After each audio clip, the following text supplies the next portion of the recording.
ரதியக்கா அடுப்படியில் அக்கா அன்றைக்கி என்ன கொண்டு வந்திருக்கேன் பாருங்கள். இது அக்கா வீட்டிலே உள்ள செடி தான், தூதுவளை செடி.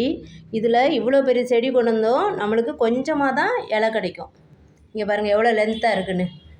அக்கா வீட்டிலே வச்சது தான், கட் பண்ணி எடுத்துகிட்டு வந்திருக்கேன். இது இன்றைக்கி அக்கா தூதுவளை துவையல் செய்ய போகிறேன். ரொம்ப ரொம்ப குழந்தைங்களுக்கு ஹெல்த்தி, நல்லா இந்த சளியெல்லாம் போயிரும்பா. அதனால் தூதுவளை துவையல் செய்ய போகிறேன் இன்றைக்கி. இது எவ்வளோ எடுத்துகிட்டு வந்திருக்கேன், ஆனால் நம்மளுக்கு வந்து இலை ரொம்ப கம்மியாக தான் கிடைக்கும். இப்படி பக்கத்தில் நல்லா ஒட்டை முள் இல்லாமல் கட் பண்ணிட்டு நல்லா அலசிக்கணும். அந்த இலையை அலசிட்டு நம்ம துவையல் செய்வோம். எவ்வளோ பெருசாக கொண்டு வந்திருக்கேன் பாருங்கள், இலை கம்மியாக தான் கிடைக்கும். இனிமேல் துளுக்க தான் அக்கா எடுத்துருவேன். இவ்வளோ தான் துளுத்துருக்கு. இது நம்ம துவையல் எப்படி செய்யலான்னு பார்க்கலாம். இப்போ எவ்வளோ பெரிய கொடியில் எவ்வளோண்டு இலை கிடச்சிருக்கு பாருங்கள். நல்லா ஒட்டை அந்த காம்பு இல்லாமல் கட் பண்ணிடுங்க, அப்போ தான் முள் இருக்காது. நம்ம வந்து இது கொடியை கட் பண்ணும்போதும் ஒரு டவல் வச்சு பிடிச்சிட்டு ஃபுல்லாக முள்ளாக இருக்கும், கையில் குத்திராமல் டவல் வச்சு பிடிச்சிட்டு நம்ம கொடியை கட் பண்ணணும். இவ்வளோ பெரிய கொடிக்கு இதெல்லாம் பூச்சி இலைப்பா, குழந்தைங்களுக்கு கொடுக்கறனால அக்கா விட்டுட்டேன். இலை ஒரு மாதிரி கலராக இருக்குது. இவ்வளோ தான் சேர்ந்துருக்கு. இதை நம்ம துவையல் செய்வோம் வாங்க. அக்கா எல்லா தூதுவளை இலையும் அலசிட்டு வந்துட்டேன். ரொம்ப ஸ்லோவாக குழாயை திறந்து வச்சு ஒவ்வொரு இலையாக எடுத்து அலசுங்க. பின்னாடி முள் இருக்கும், கையில் குத்திரும், பார்த்து அலசுங்க. எல்லாத்தையும் அலசி இப்போ தண்ணியை நல்லா புடிஞ்சிட்டு அக்கா வச்சுருக்கிறேன். இப்போ நம்ம துவையல் செய்வோம். இப்போ அக்கா அடுப்பில் வடை சட்டி காய வச்சு 2 ஸ்பூன் ஆயில் விட்டுருக்கேன். இது மருத்துவ குணத்து உள்ள கீரை செய்யும் போதெல்லாம் ஆயில் ரொம்ப கம்மி பண்ணிக்கோங்க. இதில் அக்கா 2 பச்சை மிளகா போடுறேன். உங்களுக்கு கம்மியாக வேணும்னா 1 பச்சை மிளகா போட்டுக்கலாம். ஒரு 2 பல் பூண்டு. இது பாருங்கள், இந்த அளவு கொஞ்சோண்டு புளி, அப்புறம் கொஞ்சம் ஜீரகம். அப்புறம் அக்கா இதில் வந்து நல்ல அயன் சத்து இருக்குது. நம்ம பொரிகளில் தான் போடுறேன். ஒரு கைப்பிடி அளவு பொரிகள். இதில் நல்லா இந்த சத்தும் அந்த சத்தும் சேர்ந்து நம்மளுக்கு பொரிகளில் எங்கள் அம்மாலாம் பொரிகளில் இருமலுக்கே நல்லதுன்னு சொல்லி அதை தூள் பண்ணி இது நாட்டு சர்க்கரையோடு தூள் பண்ணி பனங்கற்கண்டு அதோடு சேர்த்து தூள் பண்ணி எங்களுக்கு பொரிகள்லேயே வந்து பவுலில் கொடுத்துருவாங்க எங்கள் அம்மா. அப்போ வந்து நல்ல இருமல்லாம் கேட்கும் அப்படின்னு சொல்லிட்டு. இப்போ நம்ம என்ன போடுறோன்னா கொஞ்சோண்டு அக்கா கறிவேப்பிலை எடுத்து வச்சுருக்கேன். அது இளம் தளிர் கறிவேப்பிலை. இது எல்லாத்துலேயும் ஏங்கா கறிவேப்பிலை சேர்த்துறீங்க அப்படின்னு சொன்னால் ரொம்ப நல்லதுப்பா. நான் எல்லாத்துலேயுமே கறிவேப்பிலை சேர்த்துருவேன்.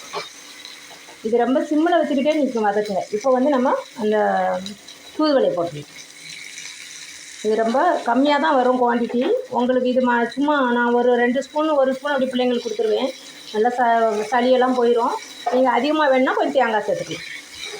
இது அவ்வளோதான். ரொம்ப பரட்டக்கூடாதுப்பா, கொஞ்சம் லைட்டாக பரட்டினாலே போதும். ரொம்பனா நம்ம வந்து இந்த கருகிற அளவுக்கு ரொம்ப வதங்குற அளவுக்கு அந்த மாதிரி விடக்கூடாது. இந்த அக்கா வதக்கிட்டு காமிக்கிறேன் பாருங்க. இன்னும் கொஞ்சம் வதக்கணும். இப்போ இவ்வளோ வதக்கினா போதும். இங்கே பாருங்கள், வதங்கிருக்கு, போதும், அவ்வளோதான். ரொம்ப வதக்கக்கூடாது போட்டு. இப்போ கொஞ்சோண்டு ஒரு 1/4 ஸ்பூன் கம்மியாக தான் எடுத்திருக்கேன். இதுக்கேற்ற மாதிரி கல் உப்பு, அவ்வளோதான். ஒரு பரட்டி இப்போ அடுப்பை ஆஃப் பண்ணிடுவேன். அப்படியே ஆற வச்சிடலாம். இது அப்படியே ஆற வச்சிடலாம். பருப்பு சேர்த்து வறுத்தும் செய்யலாம் அந்த துவையில்.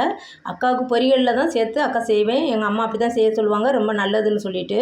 நீங்கள் சளி வீட்டில் பிள்ளைங்களுக்கு காஃப் இருந்துச்சு அப்படின்னு சொன்னால் நீங்கள் என்ன பண்ணுங்கள், பொரிகளில் பனங்கற்கண்டு ஒரு 4-5 மிளகு, பெரியவங்கன்னா கூட கொஞ்சம் மிளகு சேர்த்துக்கோங்க. நல்லா மிக்சியில் பொடி பண்ணிவிட்டு அதை வந்து சொல்லிவிட்டு அண்ணாந்து போடக்கூடாது. போட்டால் தொண்டையில் போய் மாட்டிக்கும்.